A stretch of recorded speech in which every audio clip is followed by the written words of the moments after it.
Welcome back to another video, and today I'm going to be sharing you the top 5 UFC fights that are happening in the summer of 2025. But before I go to my list, if you guys can, please hit the subscribe button and let's shoot for 10 likes on this video. Anyways, let's get into the video. So, 5 fights to look forward to, especially since now it's June 1st, right? I want to kind of share, especially with new UFC fans, the fights to really look forward to. And yeah, let's get into it. So, at number 5, Jamal Hill versus Khalil Roundtree Jr., right? The biggest thing I kind of want to share with this match and why I think it's definitely in the top 5, it's been rescheduled like 3 times already. This is the third time it's not rescheduled. And I think with them being both, explosive strikers, like I kind of have on the screen right here with Roundtree having 9 KOs, Hill with 7 KOs, it's going to be, a stand-up fight, also a very explosive striking fight. And since, we've seen both of them kind of lose by KO, a potential knockout could definitely happen in this light heavyweight bout. And, one of them would kind of still stay within the contender spot while the other person who loses, whoever that is, would kind of be now back still fighting with the contenderships to kind of get back into the title contention conversation. And yeah, and I kind of shared right here, both of them have lost to Alex Pereira, Jamal Hill with a first round loss, and I think Roundtree was a 4th rounder. So yeah, I mean, like I said, at the end of the day, both tough fighters. Sorry, and yeah, this is for sure number 5 on this whole list. At number 4, I have Kamaru Usman versus Joaquin Buckley. I really like this matchup. Joaquin Buckley is coming off a Colby Covington win, right? With a doctor stoppage in the 3rd round. It was a very reasonable doctor stoppage. But even if it wasn't a doctor stoppage, I mean, Joaquin Buckley was he was getting him. He was killing Colby Covington.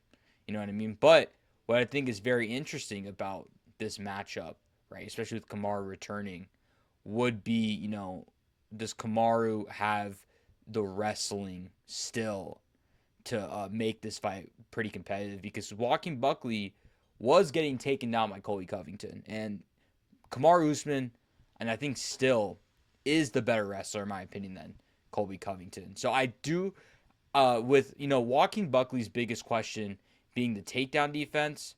On the other side of things, Kamaru Usman, does he still have it?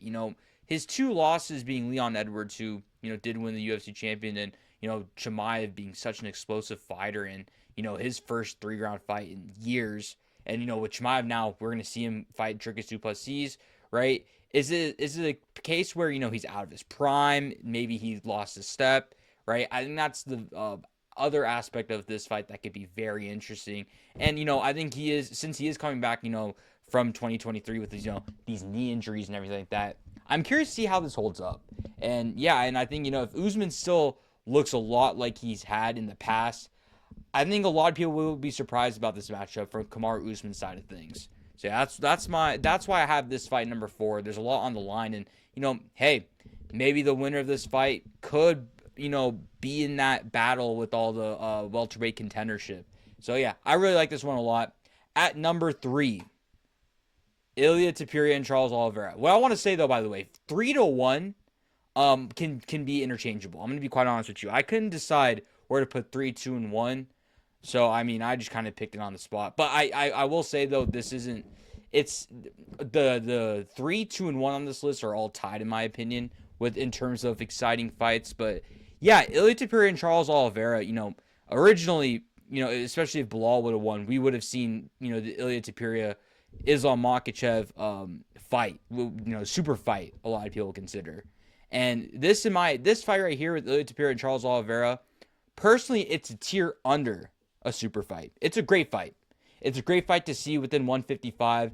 And what I think overall, and especially with Ilia Topuria heading into this fight, I would have been worried for Ilia making his debut at 155 if it was any other contender.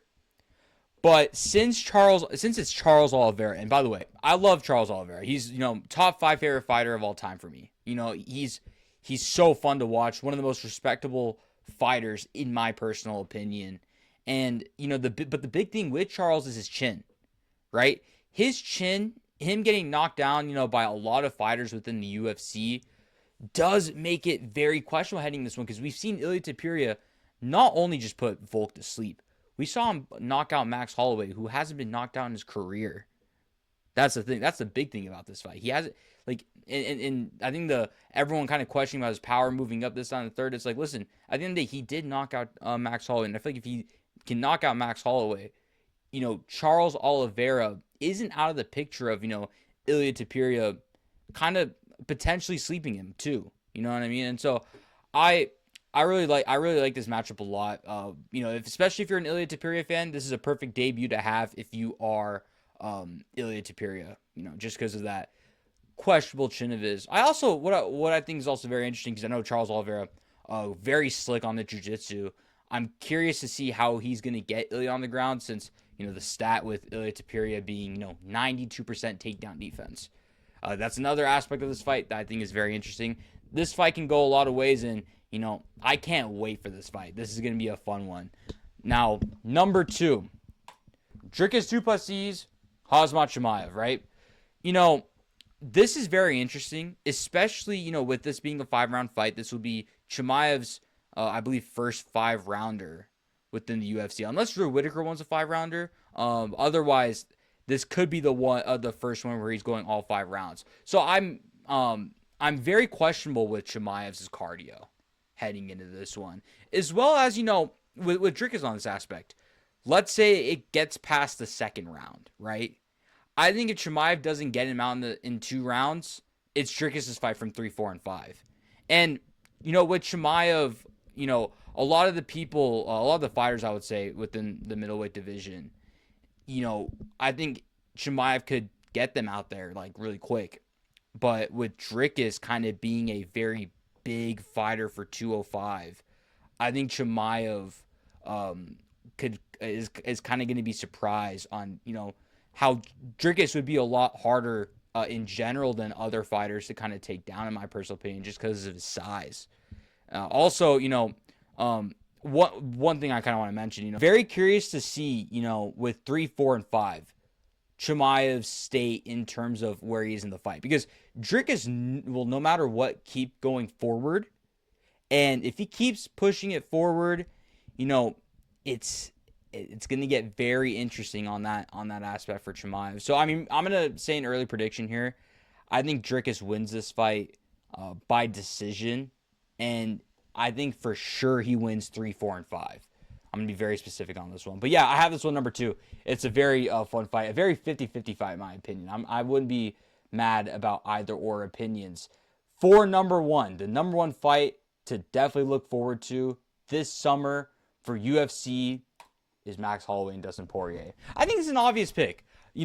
I love this fight. This is, Dustin Poirier's final fight. He's announced that this is his final fight. This is a trilogy fight as well. Max Holloway and Dustin Poirier, they have, actual UFC reputation from all the fans. Almost damn near never boring fights when you see Max Holloway and Dustin Poirier. Very fun strikers. They're both, Dustin being very slick, Max with the, throwing a lot of volume. I'm really curious, especially with the stages of where both of them are within their UFC career. I'm very curious to see how this one goes. Even though Dustin Poirier has won the first couple of matchups, I'm not counting out Max Holloway. Yes, he did lose against Ilya and he knocked him out, but I'm not going to take that loss as Max Holloway being washed now. He's still one hell of a fighter, and there was a round that he did win against Ilya. It's not like he's out of. It's not like he's washed up now anymore. So yeah, I'm very excited to see this one. And honestly, those are my 5 fights to look forward to for this summer of UFC in 2025. If you guys like this video, want more videos like this, as you guys see in the screen, right? Please hit that subscribe button. I would really appreciate if you guys do. And also comment down below, what fights you guys are excited for this summer. Anyways, I'll see you guys on the next one. Peace.